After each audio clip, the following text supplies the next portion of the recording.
Nobody likes reading the rules to the game. Nobody listens when you try to tell them the rules anyway. So what if we can make the starting steps to your game night just a little bit easier? Let's look into how stabbing and stalking, or searching and surviving, can make you the winner on Lampkin Lane. Welcome to the library, and today we'll be reading the rules and gameplay for Halloween, a hidden movement game. Halloween is an asymmetric horror game where you're either playing as a group of kids who are trying to find keys and the kids you've already been paid to babysit so that you can escape and avoid death by kitchen knife, or you play as the famed killer Michael Myers, who really just wants people to stop touching his house. To set up, place the board in the middle of everyone and place the search and car tokens in their designated spots. Then, take the item cards, shuffle them, separate them into 4 equal piles, and then take 3 cards from each pile, put a random key item in each pile, and shuffle the 4 cards. Then, put each pile at the bottom of the item deck. Finally, you'll place each item pile on the search bar on the sides of the board. For the victims, grab an action mat, your character card, you cannot pick Loomis or the sheriff to start, and a player piece. Look at the upper right of the card to see where your piece is starting, and then place your token there. Also, look at your special ability on the card. For the player who is Michael, grab his mat, his card ready side up, deck, and token, as well as the shadow token and the footstep markers. Also, you'll have a movement board that you should keep to yourself. When you're ready to start, in the round 0 space, pick any outside space to start and put that location on your board. But remember, keep it secret. Play will start to Michael's left and go clockwise. On a player's turn, they will get to do 2 actions in any order. They can move up to 4 spaces. They can move an extra space if they take a point of exertion. They can jump through a window. When next to a window, you can go into or out of houses, but for a point of exertion, you can move 1 extra space before or after jumping through the window. Regardless of your type of movement, when you stop, you have to determine which way your character is facing. Because if you end your turn with line of sight with Michael, you get to put his piece on the board. If you bump directly into Michael, the Michael player should tell you to stop immediately. Your turn is over and Michael gets a free attack. If you're in line of sight but not stopped, you can do a different action. Attack. Players can attack Michael if they are within a distance of 1 square, and they can only damage him with 1 damage dice to start. If a knife symbol shows up on the dice, you have damaged Michael and he is staggered. We'll touch on staggered during Michael's rules, but you can also find better weapons that increase your damage and range. To do that, you'll have to do our next action, which is searching. On or adjacent to item spaces in the houses, you can search. You can search each space 2 times, flipping the token from 2 magnifying glasses to 1, and then removing it. You cannot search a space unless there is a search token, so make sure you're searching houses effectively.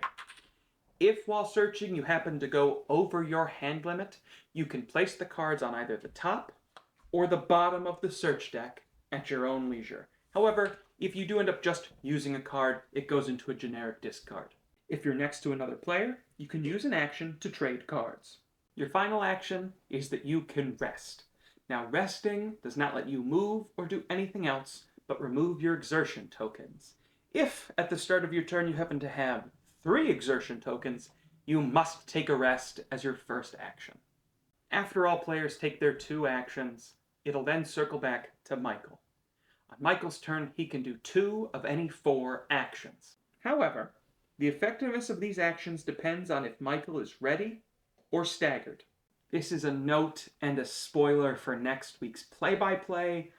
The only way to go from staggered back to ready is to do an action that is specifically stated on the staggered card.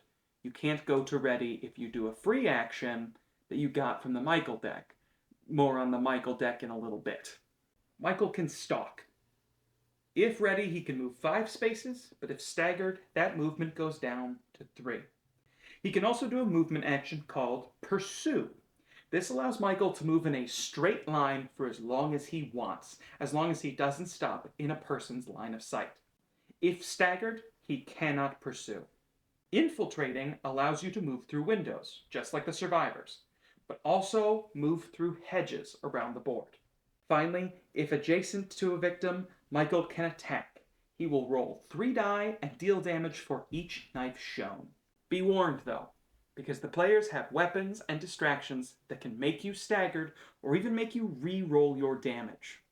At the end of Michael's actions, he'll make a note of where he is on the board and write it on his secret board.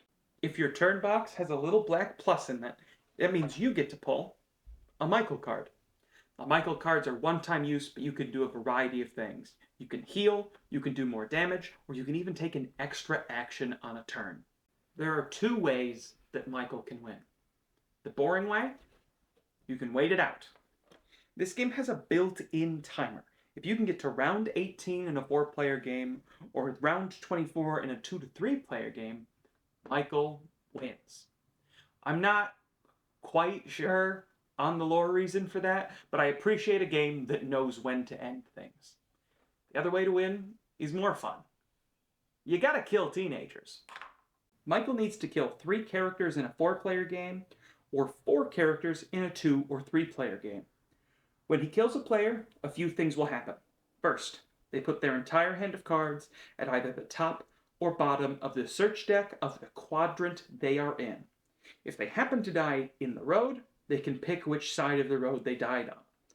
All search tokens for that quadrant are then put back on the board. Next, the player whose character dies will mourn and place their character in front of Michael to signify he's killed him. That's not a thing I made up. That is in the actual rules. Then, they get to pick a new character. Now, after the first player dies, you can use Loomis and the Sheriff, who start with a very important perk. They get a loaded gun with 1 bullet. No matter who you choose though, place them in their starting square, and then the play will continue as normal before that person was murdered. Whether you can manage to wait it out, kill some kids, find some keys, or even maybe kill Michael, if you complete your objective, you win. This has been the rulebook for Halloween, a hidden movement game. If I missed any rules you think are important, or there's a version that you'd like to play, let us know in the comments below. But remember, sometimes having fun with your friends means forgetting a rule or 2. Don't forget to like and subscribe, and let us know what board, card, or tabletop game you want me to read the rulebook for next. Thanks for watching.